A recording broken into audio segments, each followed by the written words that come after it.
All right, well, we have a man with a couple of faces on the Indy 500 Borg Warner Trophy. Beautiful ring there. Have you shown our guests what an Indy 500 winner's ring looks like? We have Unser Jr., Jack Harvey, Spencer Pigot, and Kyle Kaiser currently drooling over one of Little Al's Indy 500 winning rings. That's the 94. So the Beast. Yeah. It was a good day. Yeah, it was a good day. I bet. Yeah. So we are here today in the Belt Racing Helmets USA shop, their new home here on Main Street, the garage, air conditioning overhead, ambient. So we're not sitting in a booth with perfect audio, but you know what? Our lives are rarely spent in quiet booths, so this is kind of perfect. Thought it'd be great to sit down here. We have Ron Schumann's old school helmet in front of us, which weighs 47 pounds. We have a replica Al of your 1994 winning helmet, which weighs nothing by comparison. Just thought it'd be fun to get one of the old masters here together with some of the young guns who. Did you give back the ring? I'm just making sure. They didn't pocket that. Yes, I made sure they gave me back the ring. They want one or more. Let's start off with you, Spence, because you're someone who has been on this path in IndyCar a little longer than some of the other young guns. Team did incredibly well in qualifying as a whole, making the Fast 9. Give us some thoughts about just where you are career progression-wise. Again, at least looking across the table to someone, you're like, that's the destination. Well, that's the destination I want. I want to go to that destination. Hopefully I get there one day. But yeah, I mean, so far this month has been great. We've got 3 fast cars. We've shown that in qualifying trim, I think in race trim as well. We should be competitive, and it's going to be tough though. Obviously, there's a lot of fast cars, a lot of good teams, and it's the Indy 500, so anything can happen. It's a long race, but I'm very happy with where we are on the preferred freezer car, starting 6th. It's by far the best starting position I've had here at Indy, so it's going to be nice to only have a couple cars in front rather than the majority of the field. You've told your boss who's on the pole, Ed Carpenter, that you just move over at the start you're coming by? Something like that, yeah. Okay. Not quite those words. But. Or there might have been a please, and let me know if I can help you. So you, with your Ed Carpenter Racing Chevy team, obviously a great day with all 3 cars in the Fast 9. Moved to Kyle Kaiser and the Juncos Racing Chevy. Very unique in this field, Al, where we don't have much in the way of single car teams. And we've got a team coming back for their second time with a rookie driver, 2 lights champions here, but 3-car really strong team with Spencer's team. And then you've got Kyle, where there are some folks asking, are they even going to be in the show? You gave them the virtual middle finger and said, we're going to be damn far up in the show to start. Tell us just about how your month has gone, and maybe punching well above the weight we expected. Yeah, it's been a crazy month. I mean, starting off the first week, we were just focusing on qualifying because we knew we had to make the show, and we struggled a little bit, to be honest. We weren't 100% sure going into the week what we had, and literally the night before bump day, we tried something in the very last run, last session, and it made the car a mile an hour faster, and we were just shocked. So we're like, okay, we'll roll with that for qualifying, and hopefully it's got pace, and the Chevy engine had a lot of pace, so I was just thrilled. I saw the lap time and I couldn't believe it. I just kept it flat and said, thank God. So it was a really good feeling to see that. And I knew we were pretty comfortable at that time, but since then, I've just been much more relaxed, much happier. There's been great morale at the team. Everybody's having a lot of fun now, and that's what this month's all about. Amen. Jack, you've had a different experience so far this month. At least when I was a mechanic, I would always refer to it as the long walk to grid, where you're going to get in your steps, getting to your starting position, whereas these 2 friends of yours obviously have had happier times. Tell us about the experience as a young driver, trying to keep your morale up, trying to keep the team up, while knowing that if you could have had that extra mile an hour and given it to him, he would have appreciated it. A little greedy there, Kaiser, but we'll talk privately. I mean, but tell us about when things aren't going the way you envisioned. Yeah, I think as a whole, I'm listening to these 2 guys, I'm thinking, yeah, that sounds pretty awesome, and exactly not what I'm dealing with right now. Whatever that change was for a mile an hour, we want it.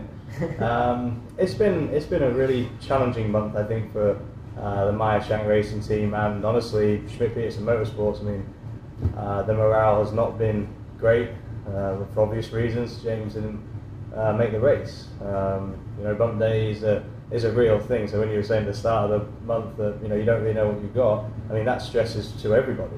Yeah. I honestly didn't think we would be that much on the bubble, and I saw my first lap and like you was like, you were happy with your speed. And I looked at it and thought, really, that's all we've got? And it's been.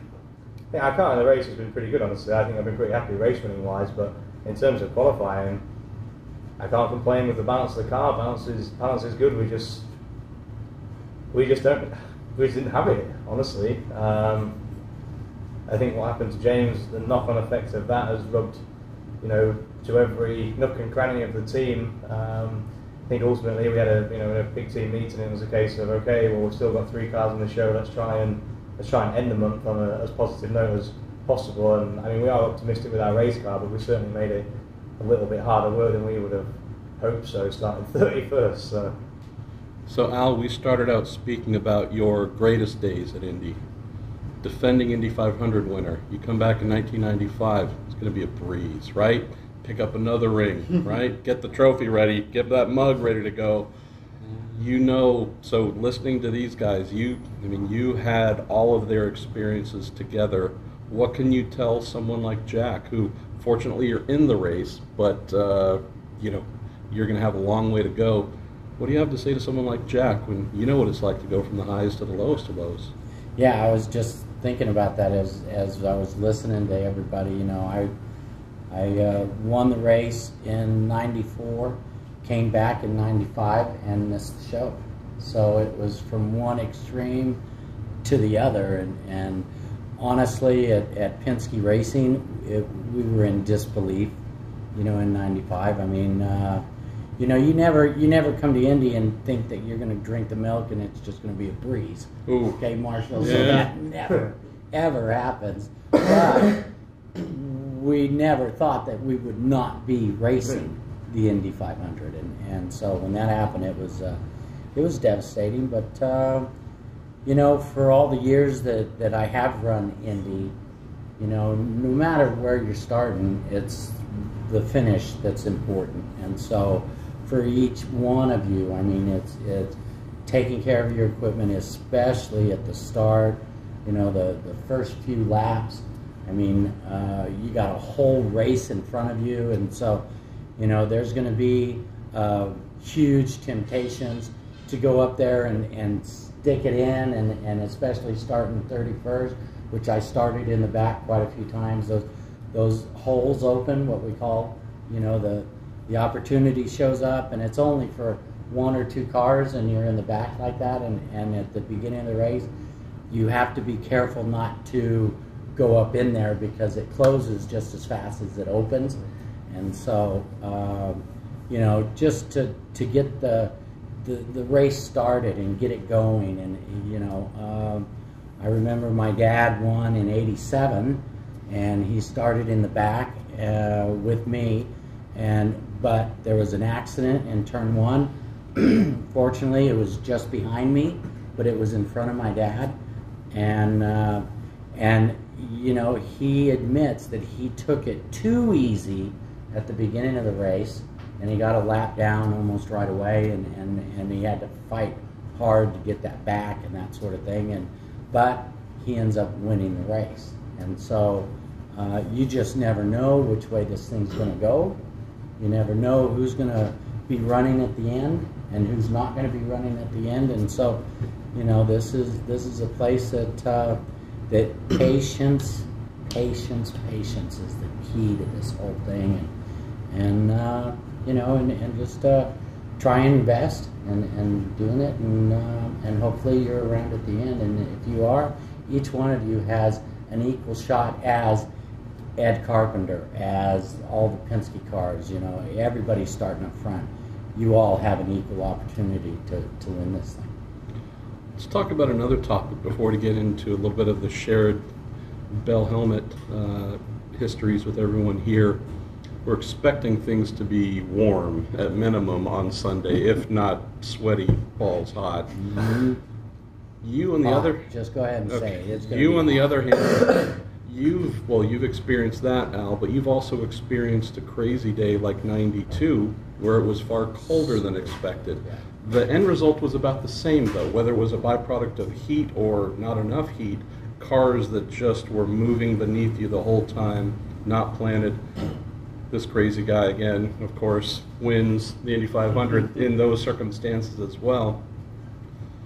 Tell us a little bit about going into a race where you know you're not going to be glued and happy and planted, and you're going to have to spend a couple hours of your life holding on to a beast that either wants to get out from under you or get into the wall, because I fear this might be their reality and everyone's reality come Sunday. What's the mindset you need to deal with that? Well, the mindset is simple. Just drive what the car is going to allow you to do. You know, I mean, it's that simple. No heroics? So, no. You start doing heroics, and you'll be out of the race like as quick as you're in it. I mean, it's that fast. And so I think these guys have a unique challenge. Me, working with Harding Racing and working with Gabby, you know, we've run max downforce, and we want more. Okay. I think everyone would raise their hand on that one. But we're max. I mean, and so when I was racing, there was no limit that, you know, we could put a bunch of downforce in the car, a bunch, you know, where it would be glued no matter how hot it was, but you'd be super slow down the straightaway. So, except for '94 when you had more than 1,000 horsepower, but that was an exception. But Yeah, I've never did that. That was an anomaly. Yeah. Okay? That wasn't real. But in today's car, I mean, we're running max, and we wanted more. And so, like for example, a wicker bill on the rear wing is not allowed. Yep. You know, and you can only have so big and so long of wickers on the front wings, and so you can't go above that. And for an 85 to 90 degree day out on Sunday was what they were predicting.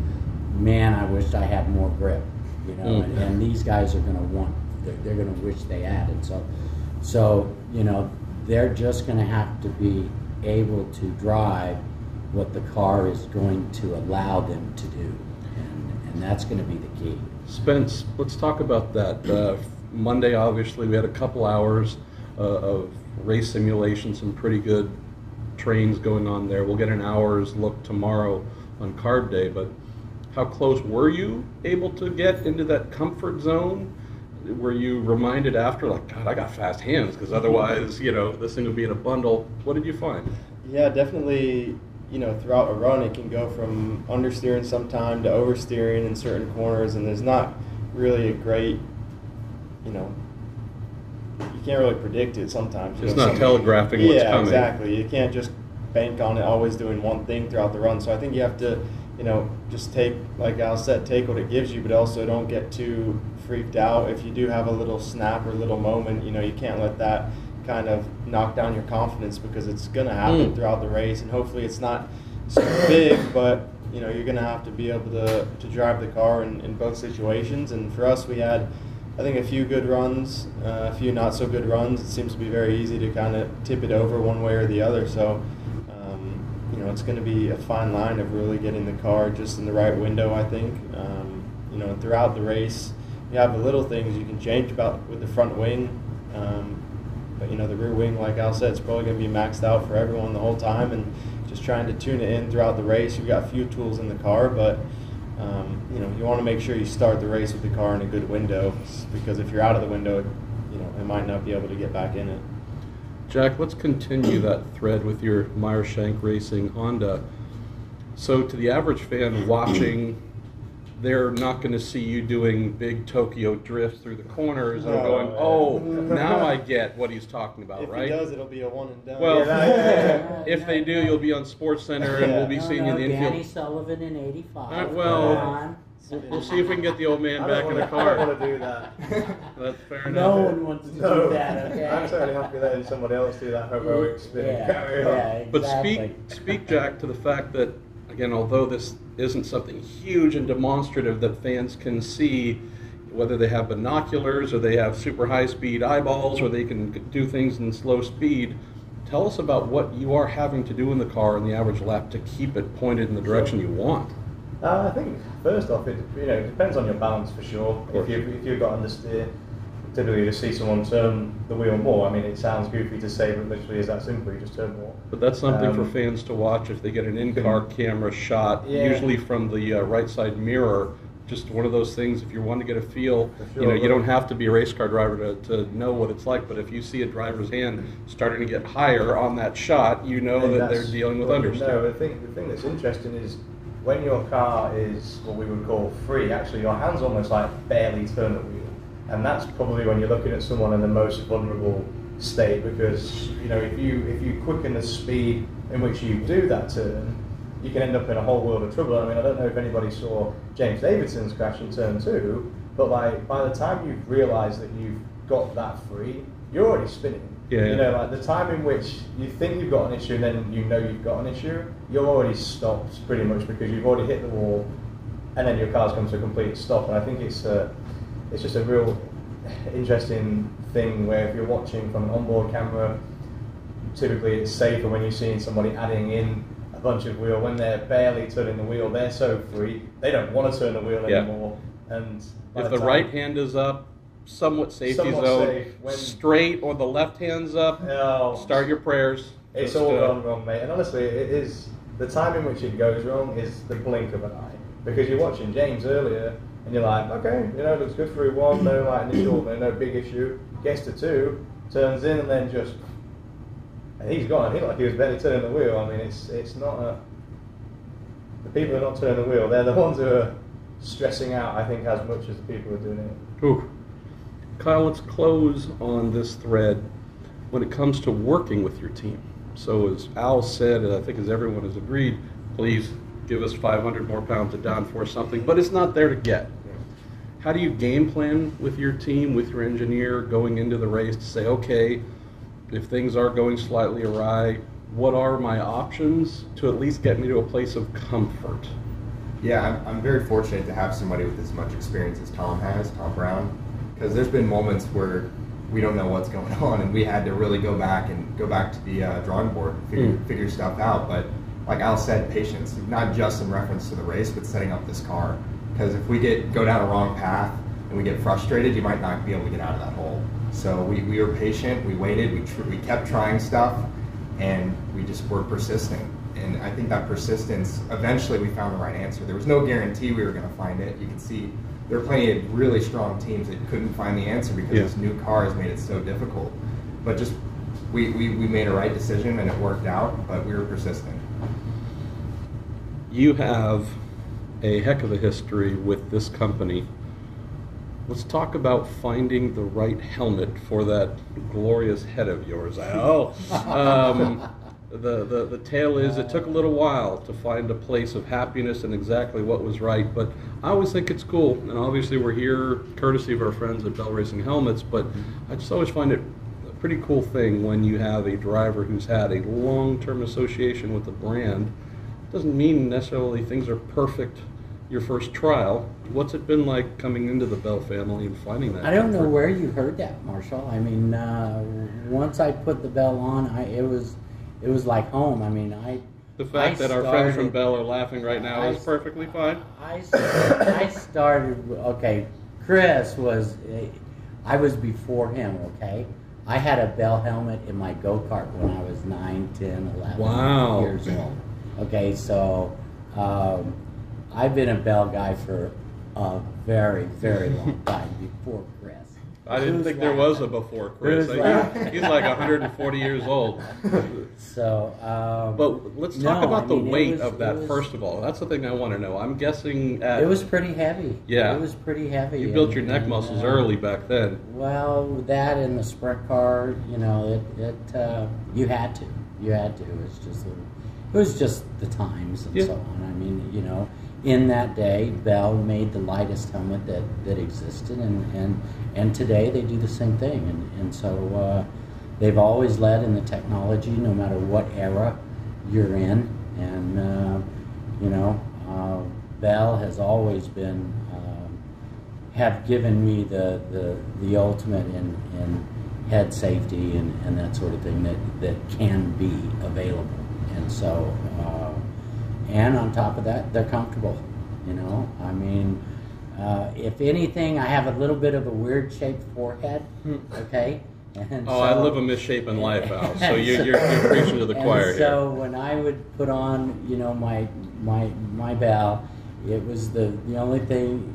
Some of them were a little bit tight on the forehead, and so I would have to have them stand out the forehead a little bit, and really that was about it. I mean, we did a lot of things. We developed the little cover that goes underneath my chin. Yeah. Because I caught fire in Cleveland one day in the pits, and the fire came up through underneath the helmet because it was a fueling mishap, and the fuel spilled over on my lap and in my chest, and then when it lit up down here, and the flame came up, and it burned my nose a little bit. You know, nothing big at all. Nothing big. My face was on fire. Nothing big. It wasn't. I don't have any scars or nothing. Come on. And so that's when men were men. Edward's truest statement was just that. Fire in my helmet, but it wasn't big. Well, it wasn't. It wasn't. As a matter of fact, I get out of the car, and actually my left front, Ziggy, okay, was my left front, Paul Harkis. He was, and he got burned, and he got burned pretty good, and he got burned in his nads. Okay? Oh, I mean, it was. I was going to say he's so ugly we couldn't tell. It was but not okay. good. Okay, and so Wow. so anyway, the fire happened right at the beginning of the stop, and so buckets of water came on. Everybody's put out. You know, I was leading the race when I came in the pits to make the pit stop, and so now the fire's out. Everything's good, and I'm looking at my car, and it's perfectly fine. So Rick Gallus is my car owner. I say, Rick, let's go. Let's get back in the race. And he goes, half your crew is burned. Oh, jeez. We could get you back out there, but we can't make any stops. Do you want to change all your tires too? Good That's Lord. what Rick told me, and I go, okay, well, I guess we're out of the race. But, wow. But no, so we developed that little fabric that goes underneath the chin, and when we did that, we discovered that they could hear me on radio communications better. Yeah. So it was like a double whammy. Smart. And so, you know, we've done some other things with the bell when I put in there that we had an extra fabric to go across my nose, okay, across the top, so that when it rained, I could put that fabric in there with a little nose piece that would pin it down, and then it'd keep my breath and avoid it from helped fogging. the fogging by quite a lot. So, you know, there's been a lot of innovations that I was a part of with Bell, but I've told you before, just as a sidebar, your Bell during your Valvoline years, just that helmet livery itself is one of the most beautiful things. yeah, I've it seen is. As a matter of IndyCar. fact, I keep it today. I use it today, and you know, for myself, I never had a specific design of the helmet that would separate me from the race car. I always felt that the helmet should match the race car in every aspect, because I figured they know who's driving, you know. And if not, you need to go faster. Yeah, Make sure they exactly, know. Exactly, that's right. So you know, where you'd see the helmet that's sitting in front of you, it has the Marlboro chevron on it. Now, Rick Mears drove this pattern, this paint scheme. My father drove that paint scheme, and so I didn't really care, you know. And the Valvoline helmet, the livery on it was to match the car, you know. And I had a black helmet when I was in the Coors Light black car. Didn't you have a cue ball in your Eagle early on there too? I did. It was pure white. Yep. with Gallus across the front. He really liked that. He was the car owner, and so he Got my loved name on that your being helmet. up there. And so Yeah. I felt that it should match the car always. So let's talk about one more retro piece, before we talk to these guys about their preferences. So your replica '94 helmet doesn't have This one right here doesn't have the little listening wastegate, the little listening tube. Talk tube. about that. These guys race twin turbo V6 engines from Chevy and Honda, but they don't have pop-off valves. You, on the other hand, did. Tell us about what this little helmet attachment did and why you would want it in the first place. Well, in today's car, they're totally controlled electronically. Yep. You know, and so when we start talking about the pop-off valve, this is before electronics came into it. So I actually had a knob in the car that I could turn the boost up and down with mechanically. Okay, and so in order to these guys, I can see, are going back and asking for that today. I'm the guy in a minute. So there was a limit, you know, and it was the pop-off valve, and it was a valve, little round valve that sat on top of the plenum, and as soon as we got so much boost in it, it would pop and the air would release. So they had a little tube connected to it when it would pop up and it would blow the air. I'd come all the way through up the cockpit and into my helmet, and it would blow air on my cheek. Oh my gosh. And it was hot. It was hot air, okay? And so now, would you get any audio, little pitch difference that it was about to blow? Or no, you could just feel it. It kind of go like that. So that was a way of regulating boost limits. Since there was no electronic means, they would say that this was the maximum amount. Right. And since you could, through a cockpit knob or just the engine tuner being really aggressive, try and put 1 trillion pounds of boost through. Well, there was a limit. So the only way to regulate that was mechanically through, again, sitting on top of the turbo plenum, this tall kind of looked like a really big beer can with a spring inside of it. And once the turbo pressure exceeded that spring's limit, that spring would compress a little bit, the air would leak out, and you'd go from having 800 horsepower to nothing. Or, you know, if you let it go all the way. But that was the listening device to get a feel for. Turn it back down a little bit, And so you didn't get you'd the, close it. Yeah, you'd find out where the limit is, and then you'd make sure it stayed closed. So How much did you have to adjust that? Was it a constant thing? No. Once you had it set, once everything warmed up, you know, at the beginning of the race, it was a little bit difficult because the turbo produces more boost when it's hot. Okay, so when you first start the race and it's a cold turbo, then you would turn it up at the start of the race, and then, you know, down the backstretch, it's popping and you're turning it back down and stuff like that, and so along with all the cars around you and stuff like that, and so.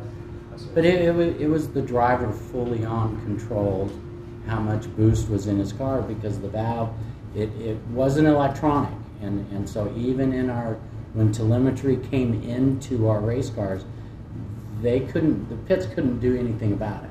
Okay, even if they did see the boost, telemetry-wise, they couldn't do anything. It was the driver that controlled the whole thing, and so you just turn it right back down and run your race. Once everything got warmed up, it was pretty much set. And the other fun thing too is those pop-off valves belong to the series. So you might get a feeling for how one is working for you in the third race of the year, but you're going to have a different one for the fourth.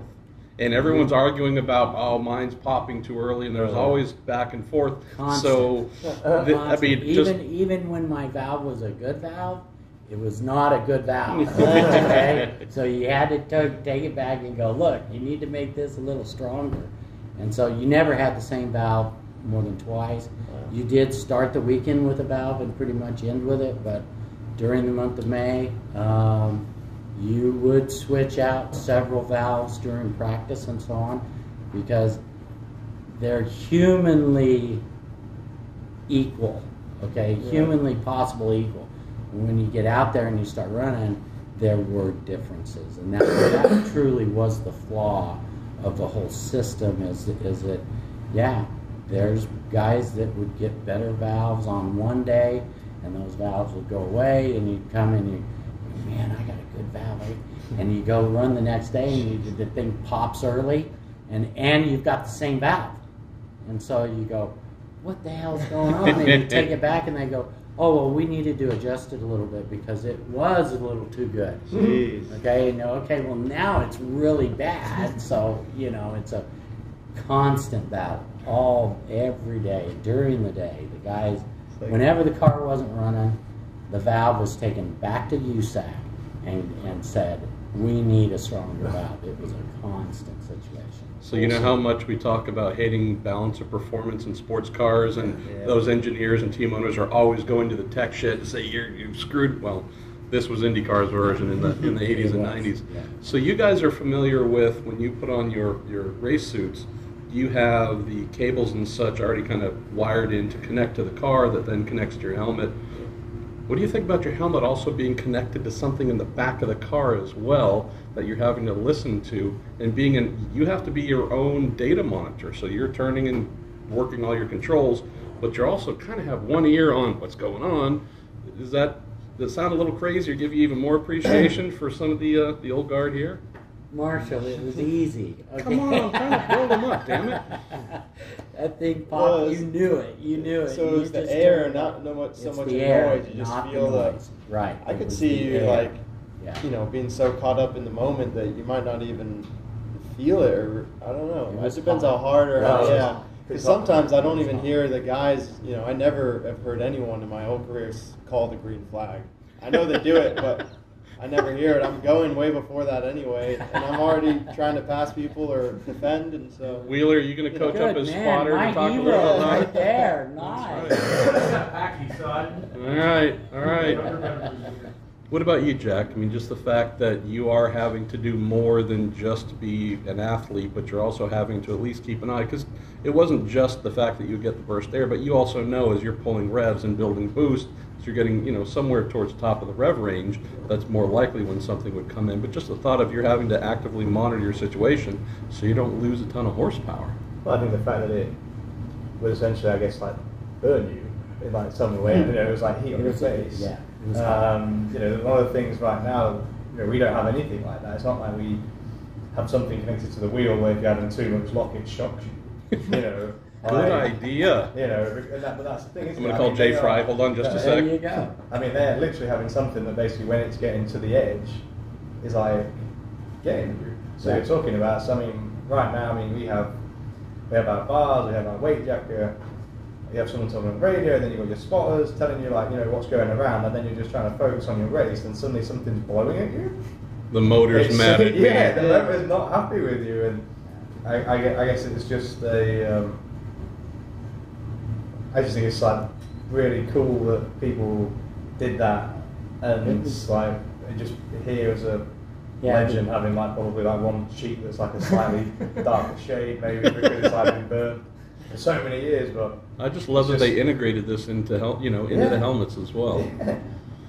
So Jack, it was it's kind of reminded here that we would be able to control our boost, turn the knob up and down. Okay, we would turn it down for fuel mileage. Sure. Okay, with you guys, it's a knob on your steering wheel, and it's done with fuel and timing instead of boost. Sure. And so and boost, but it's done with a switch. So we're doing the same thing out there. We're just doing it differently. So the formula that these guys have today is just different from the formula that I used to race, and my formula was a little bit different from my dad's era. Okay, and so, but it's still just as hard. The fundamentals of winning the 500 are the same, and so it's just different. It sounded super cool until you said it was easy, and I think we were all just a little disappointed because it sounded so cool. Damn it out. Jack, let's stay with you and talk about generations. You had your beautiful Indy 500 helmet unveiling here, gorgeous airbrush art and such, matches your car and whatnot. And just before that, you were doing your best to stuff Ron Schumann's helmet on your head. It was snug. So let's just talk about this, guys. You obviously have a lot of personalization that you do. You can come in here at the Main Street shop and get taken care of any time. But tell me about this beautiful thing here in front of you, Jack, and then trying on something that is smaller but heavier in Ron's helmet. Good Lord. This is one thing where you're definitely thankful to be a race car driver in 2018. For sure. I think that's one of the things I think people talk about has changed the most, and it's helmet safety. Spencer's petting your helmet, by the way, but that's okay.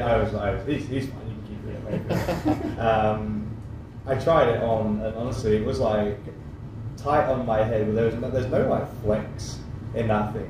You know, it is rigid, and it is hard, and it is heavy. And I actually thought as soon as I tried it on, my God, your like neck strength must have just been incredible back in these days. Because I mean, like the weight of this now versus like that is incredible. I know you've mentioned it. I mean, there's nothing to add really about how good a job Bell are doing, because they are, you know, industry leaders in what they're doing. I guess when I look at that, it would have been kind of like maybe a one size fits all. Where now, I mean, we can get like extra cheek padding, we can get extra stuff on our forehead, on the back of the head, and you know what fits me might not fit Spencer or Kyle or, you know, Al now if you wanted to try it. And you know, there's different size shells, and it just seems like so many things are a little bit more customizable to keep you comfy, where that's what we're used to. And you know, even when my dad raced and he did some sprint car racing, I try on like his helmet, and like, you wore this, like it's not comfy, and he's like, that's what we had. It was that simple. It was like, well, if you wanted to go racing, you that's like you had your different brands and you chose your brand, and you just hoped you went with, honestly, back, I guess he said to me, you went with the people who just naturally fit your head better, you know. I mean, I think that still happens now, but I feel like everybody can, you know, cut a bit out here or add a bit in padding wise that fits you. But I just look at that now and I just think that the first thing that comes to mind is the size of people's necks back in the day. They must have been like huge. You didn't get in fights with most drivers back then. No, because they were just real men. Yeah, and here we have further proof of helmet safety. Salt Walther's road-tested 1973 helmet. Fortunately, I don't think the three of you have a helmet that looks anything like this after a crash. But, I mean, not trying to overstate the obvious, but if you had no idea who Salt Walther was, but knew that he was in the Indy 500 and this was his helmet tells the tale of how his day went. Yeah. Not very good. Yes, this was one of the either that or one of the craziest liveries to start the race I've ever come across before. It's a little scratched up. It's not second hand, it's fifth hand. That's I got, I mean, like in the nicest way, seeing how helmets have developed now made me feel so much more comfortable with like what we're having to like deal with, because I look at back then, I do think it's when, you know, I say men were men, but people were just outright brave, you know. And I look at it now and go, okay, going 220, you know, plus I think everybody looks at it, everybody has an element of bravery, but that's real, you know. That was a very real scenario that somebody could get in. You know, in a time when motorsport wasn't as safe, was as dangerous, but just wasn't as safe. So seeing what we get to deal with now, and not necessarily just because of the glitter and the sparkles on the helmet, but just knowing how safe they are, I think it's peace of mind for me anyway. And my mum, I will say my mum likes it. There is a lot of pink and a lot of sparkles on this helmet. Yes, yes. 500 only. Yes. It matches the car, though. Yeah, I thought Danica was referred to as Princess Sparkle Pony, but she is retiring. We might have a successor here. You said that. Really, what I see when I'm looking beautiful. at your helmet is the additional material that's on here, the visor guard here, the extra screws and so on, and it's still lighter than the helmet I had on here a little bit ago. I mean, it is crazy. Technology is just advancing more and more, and Bell's right on top of it. The team actually wanted me to have the longer chin panel because it helps them hear me better on the radio, and honestly it's just one of those things that we've added not really knowing where it came from. So seriously, thank you, and I'm sure my whole team will thank you for it too, because they say that I'm not easy, but I'm just amazed the team actually wants to hear him out. That's the most surprising part out of all this. Feel better. Well, let's close with Spence and Kyle talking about what I think could be a cool story. So Al told us his introduction to Bell was at 8 or 9 years old in karting, and now at a svelte 35 years old, you know, he's still a proponent. What about you guys who've been, you know, perfect examples of the Mazda road to Indy, come up through the American open wheel scene, and you've been building your own legacy with the brand? I'm guessing you look to someone like Al and go, That's a pretty cool, essentially lifelong association. These things you're forecasting for yourselves as well? Yeah, I sure hope so. My first ever karting helmet was a Bell as well when I was, I think I got it when I was 7. Wow. A white Bell, and we had, I had a Michael Schumacher replica visor strip on it. Oh, nice. And the Tic Tac and the Marlboro and the shell. The Marlboro at 7 years old. Yeah. I'm going to talk to your dad when we're done here, but okay. And then, I went away a little bit, but now I started wearing Bell again last season, and it's been a great experience. I've really enjoyed the helmet. As soon as I put it on, it was extremely comfortable. Light was one of the first things I noticed as well, and the service that we get from everyone at Bell. We get whatever we need. It's always prepped. It's always ready for us. So it's nice to be at the track and not have to worry about putting tear-offs on or a new visor if it's raining. As soon as I go in the truck, it's already done. So that's really neat, and they're putting a lot of effort and resources into places like this here in Speedway. So it's it's great to see the company kind of growing and being more in my life, which I'm very happy about. So Kyle, I joked on a podcast earlier this week that one of the new services they're providing is helmet scents, so you can get vanilla, root beer, whatever you want, lavender. Cowboy wants cotton candy. Yeah, so that might be a thing, but tell me about having your helmet here, getting ready for the 500, and coming in and saying, all right, guys, these are the things that I'd like.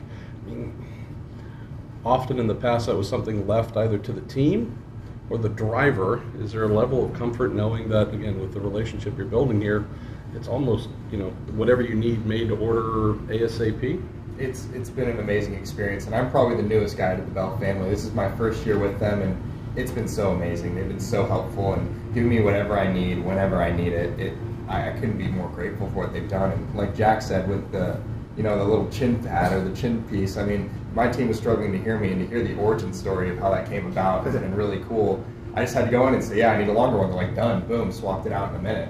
So it's been really amazing, giving me whatever visors I want to match my new liveries and my helmet, because I've gotten a couple different helmet liveries now. So it's just been an amazing experience since I've been with them. And having them right there at the track, in the garage. Every day I come out and I'm like, where's my helmet? I'm like, oh, it's probably a Bell. I go over there and they're working on it, and they got it ready to go for the next day. So I've just been completely surprised in a good way at how hard they work. And knowing they have most of the drivers in the field, it's not like they have just my helmet to work on. They're working on a lot of helmets. 19. And it's just an incredible effort, and I'm very happy to be with them. All right, last question then. If you could have had scented helmets, what would you want it to smell like, Al? What are we thinking? Are you kidding? You'd want beef, wouldn't you? You'd want steak scented, steak and Marlboro scented No, helmets. my helmets were scented and it wasn't pretty. All right, Harvey, what about you? Come on. What? We've already got Sparkle Pony covered, so there's no way further down. I don't know what the Queen smells like. I just wanted to radiate the Queen. Oh man, There you go. That's weird. That That is. is weird, but There you go. I'm feeling very British this month. An elderly woman. It just radiates home. Spence, what's coming? What are we smelling in your helmet if Wheeler could bust that out? How about roses? Oh, you have Wow. Roses. Nice flowers. flowers. Now, there's a media training opportunity here.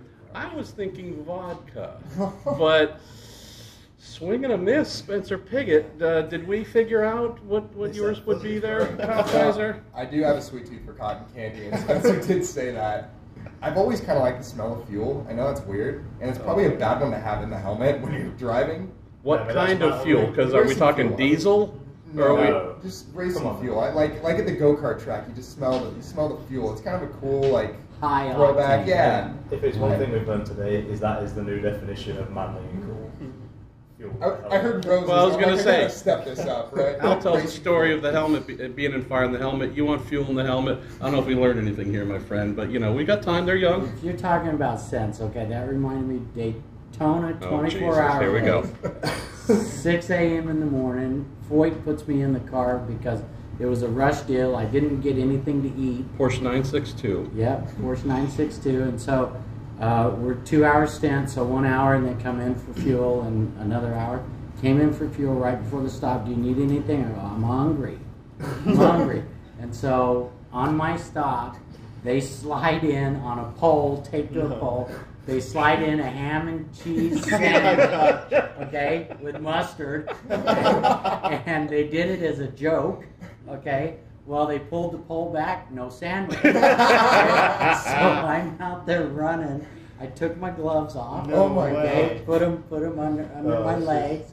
Started getting into this sandwich, okay, and I had to pull my helmet down. Well, that didn't work, so I pull it up, and I'm driving, okay, and Foyt hears about what I'm doing, and he goes, "I didn't pay you." He comes on the radio, "I didn't pay you to eat. I paid you to drive," and I go, "Well, what lap time do you want?"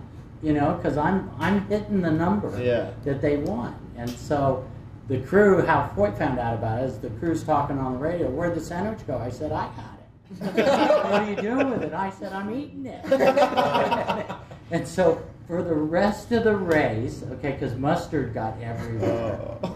For the rest of the race, that 962 smelled like mustard. It was awful. I mean, assuming you'd have been heel and toe in the H pattern. Oh yeah. I mean, it's not like we have now, just up and down on the steering wheel. Yeah, I mean, that's real. That's heel and toe. Mowing down a ham yeah. sandwich in a Porsche 962 in the high banks of I'm Daytona. feeling a lot less manly And after this than I when ate the came whole in. thing. And he too. ate the whole I swallowed the whole thing. Yeah, took me about 6 laps or so. All right. Well, we got to let these guys go. All I'm saying is, So cool. hopefully Gabby won't hear this, but if you get a chance on race day, stick out, get that No, drink bottle he going ain't got with a time little at sandwich 500. taped in there. This is a Daytona 24 hours. Okay. This is Indy, 500 miles. He's focused as you guys are. We should do it just as an inside joke, and then we'll all laugh about it, but no one else will know what's going on.